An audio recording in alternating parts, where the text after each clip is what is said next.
लग्न ठरलं thanks to Marathi matrimony. लग्न म्हणजे मराठी मॅट्रिमनी. विश्वासाची 26 वर्ष. लाखो सुखी दाम्पत्य. डाउनलोड करा मराठी मॅट्रिमनी. अनेक वर्षापासून आम्ही रेल्वे प्रशासनाच्या निदर्शनात आणून देतो का या ठाणा कल्याण दरम्यानमध्ये प्रचंड लाखोच्या संख्येने प्रवासी वाढत आहेत आणि जे इन्फ्रास्ट्रक्चर रेल्वे वाढायला पाहिजे, रॅक आणि ट्रॅक, त्या काही वाढत नाहीत. दररोज 4-5 माणसं अपघातामध्ये मृत्यू पावतात, ती पण मुलं. काल जो सोहम कटरे हा 12वीच्या परीक्षेला जात असताना तो कळवा आणि मुंबऱ्याच्या मध्ये अपघातामध्ये मृत्यू पावलेला आहे. तर आम्ही प्रवासी संघटना सातत्याने यांच्या निदर्शनात आणून देतो का तुम्हाला बरंच काही करता येण्यासारखं आहे. सजेशन म्हटलं म्हणजे का गर्दीच्या वेळेमध्ये जर तुम्ही 16 गाड्या आत्ता ठाण्यावरून आहेत शटल सेवा आणि ते अजून जर 16 कर्जत कसारापर्यंत जर शटल सेवा वाढवली तर फरक पडू शकतो. 15 डब्याची मागणी चालू आहे, त्याचं काम पण ते धीम्या गतीने चालू आहे. का आम्ही म्हणतो का जिथे अडथळा आहे तिथे तुम्ही 1-2 स्टेशनला थांबू नका, पण जे काम झालेले आहे ते कर्जत खोपोलीपर्यंत तुम्ही 15 डब्याची गाडी चालू करा. त्याचप्रमाणे जास्त क्राऊड हा डोंबिवली, कळवा, मुंब्रा येथे आहे आणि यांच्याकरता आम्ही पलावा सिटी येथे टर्मिनल्स उभारावं असे आम्ही कित्येक वर्षापासून सजेशन देत आहोत, पण याकडे पण कोणी लक्ष देत नाही. तिथून जर टर्मिनल सुरू केलं तर लोकल सुरू केल्याने अर्धे प्रवासी तिथे बसतील डोंबिवलीची, पुढे दिव्यावाल्यांना बसता येईल सुरक्षित, कळवा मुंब्रा कव्हर होईल. तर अनेक सजेशन आता कल्याण टर्मिनल्स, कल्याण रिमोटिंग, पण ते इतकं धीम्या गतीने चालू आहेत.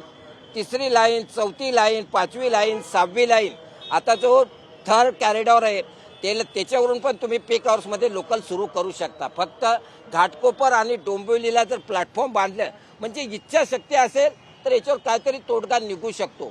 परंतु आतापर्यंत आम्ही सजेशन देत आहोत, नुसती घोषणाबाजी होते पण त्याची घोषणाबाजीची पूर्ती होत नाहीत आणि म्हणून दररोज आमच्या तरुणांचे, मुलामुलींचे अपघात होत आहेत. चिंताजनक बाब आहे.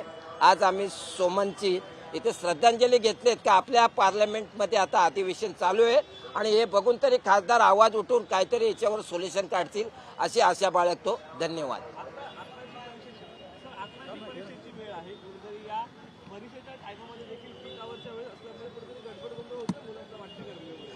सगळ्यात महत्त्वाचं म्हणजे काल जो अपघात झाला तो अपघात नव्हता, तो खून होता. कारण ह्याबद्दल आम्ही वारंवार गेले अनेक वर्ष प्रश्न आम्ही उपस्थित करतोय, त्याच्यावर आम्ही मार्ग पण दाखवलेला आहे.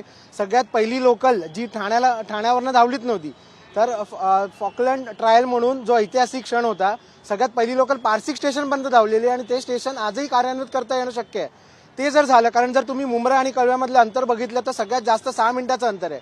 तुम्ही जे आज अधिकारी वर्ग प्रवास करतच नाहीये, त्यामुळे त्यांना ते कळत नाहीये. अतिशय गर्दी होते. डोंबिवली, कोपर, दिवा, मुंब्रा इथपर्यंत लोक चढत राहतात, कोणीच उतरत नाही. त्या गर्दीमध्ये जर तुम्ही बाहेर लटकत असाल तर 6 मिनिटं ते कधी 10 मिनिटापर्यंत जातं. लटकणं अशक्य असतं. त्याच्यामध्येच हे लोक पडून मरतायत आणि सगळ्यात जास्त अपघात होत आहेत ते ह्याच मार्गावर होत आहेत. दुर्दैवाने रेल्वे अधिकारी आहेत ते दिल्लीला बसलेले आहेत.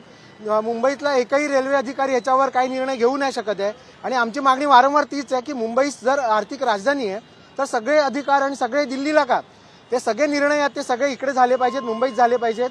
यासाठी आम्ही मुख्यमंत्र्यांना भेटण्याचा प्रयत्न करतो आहोत, रेल्वे मंत्र्यांना, पण त्यांना दुर्दैवाने आम्हाला भेटता येत नाहीये. तर आम्ही आज आवाहन करतो की आम्हाला वेळ देण्यात यावा. आज MRVCचं काम काय आहे, जर कळवा ऐरोली सारखा अतिशय महत्त्वाचा प्रकल्प आज इतके वर्ष रखडलेला आहे, त्याच्यानंतर 5वा-6वा ट्रॅक, तर MRVC करते काय? त्यांचं काम फक्त वेळेवर जर काम होणं हे असेल आणि जर तेच होणार नसेल तर ह्या अधिकाऱ्यांवर हे गुन्हे दाखल झाले पाहिजेत. आज जे प्रवासी मरत आहेत, जो आमचा सोहम आज गेलेला आहे, हा खरोखरच खून आहे आणि हा खून हा रेल्वे अधिकाऱ्यांनी केलेला आहे आणि हा रेल्वे प्रवाशांचे खून आहे, ते थांबले पाहिजेत. 2,500 मी गेल्या 20 वर्षात 50,000 म्हणजे आपल्या कुठच्या युद्धात सुद्धा आपण एवढे गमावलेले नसतील तेवढे मध्यमवर्गीय मुंबईकर आज मेलेले आहेत. राजकारण्यांकडे गाड्या आहेत, अधिकाऱ्यांकडे गाड्या आहेत, मध्यमवर्गीय टॅक्स पेअरकडे गाड्या नाही आहेत, पण त्यांच्याच पगारावर तुम्ही जगता हे लक्षात ठेवा.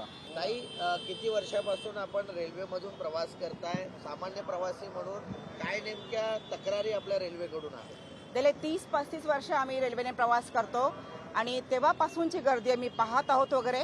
आणि आता जसं जसं बाहेर लोंढा येतो गर्दी फार वाढलेली आहे, महिलांची गर्दी वाढलेली आहे. आता मी जस्ट लेडीज स्पेशलने आले, अजिबात चढता मला सुद्धा आलं नाही. म्हणजे लेडीज स्पेशलला चढता येत नाही म्हणजे किती आम्हाला त्रास होतोय पहा. आम्हाला लेडीजच्या म्हणजे महिलांच्या डब्या हव्या आहेत, जास्त वाढू आहेत, महिलांचे डबे जास्त वाढू आहेत, महिलांच्या गाड्या सुद्धा जास्त, फक्त महिला स्पेशल हव्यात. आज महिला स्पेशल मला चढता येत नाही, उतरता येत नाही, अक्षरशः शोकांतिका आहे.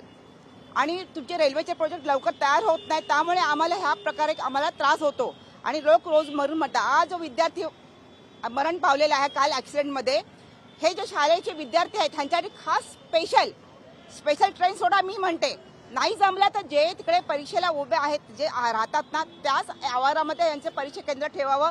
मुख्यतः असा बळी गेला नसेल.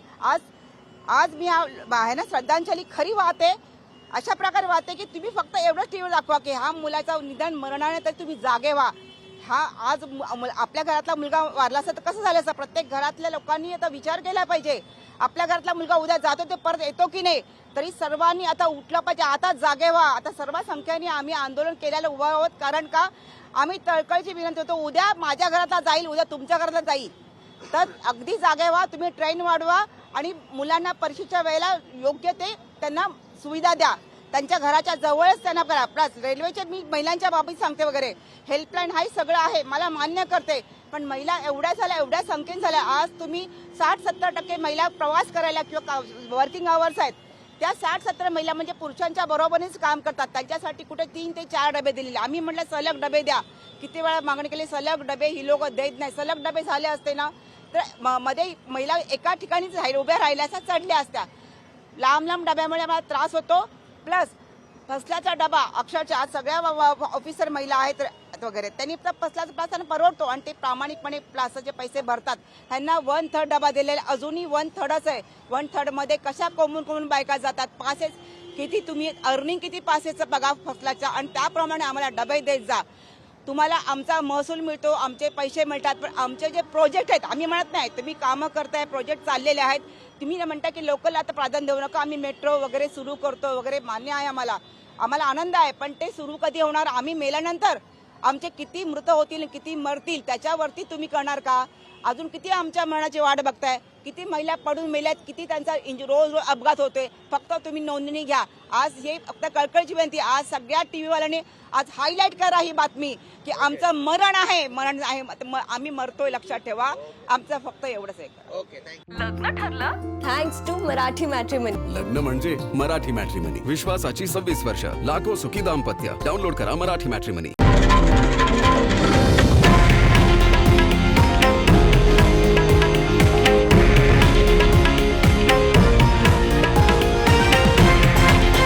हे आहे देशातील नंबर 1 न्यूज नेटवर्क आणि आपण पाहत आहात TV9 मराठी, एकमेव.